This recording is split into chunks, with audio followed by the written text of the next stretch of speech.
కొన్ని వేల మందికి Jawahar Reddy was my joint collector, Neelam sir was my collector, church board సి ప్రతి ఇంట్లో నా సంతకం ఉంటుంది. ప్రతి ఇంట్లో ఇప్పటికే నల్గొండకు పోతే దేవుని గారు చూస్తారు, సామాజిక రైట్ ఇచ్చారు. అదే ఆ రెవెన్యూ డిపార్ట్మెంట్ లో నాకు అవసరం. ఇప్పటికి నా ఇంట్లో చిన్న ఫంక్షన్ పెడితే నల్గొండ నుంచి బస్సుల్లో వస్తారు. అది రైతుకున్న విశ్వాసం. మీరు చేస్తే ఆయన ఏమి చేయకపోయినా పట్టడు అన్నం పెట్టగలిగినటువంటి మంచి మనసున్న మహారాజుని ముప్పు తిప్పులు పెట్టి ఏమొస్తాను.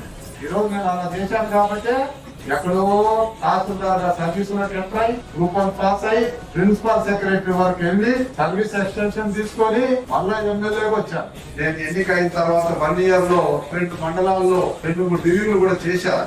అనుకున్నంత స్పీడ్ గా రైతుల సమస్యలు తీరడం లేదు. కేవలం 2019-24 మధ్య వైసీపీ ప్రభుత్వంలో నిర్వహించినటువంటి నిర్వాహకం అదే రీసర్వేతోనే ఈ ప్రాబ్లమ్స్ అన్ని వచ్చాయి. వాటిని మనం ఎలా పరిష్కరించాలన్నటువంటిదే మెయిన్ గా. మీకు ఏదైనా డౌట్ ఉంటే చెప్పండి, ప్రతి డౌట్ ని నేను క్లారిటీ ఇస్తాను. నెక్స్ట్ నేను రెవెన్యూ సదస్సులు మండల వారీగా పెట్టినప్పుడు నా రైతులు ఒక్కరు కూడా వచ్చి మాకు ఇబ్బంది ఉందని చెప్పడానికి వీలు లేదు.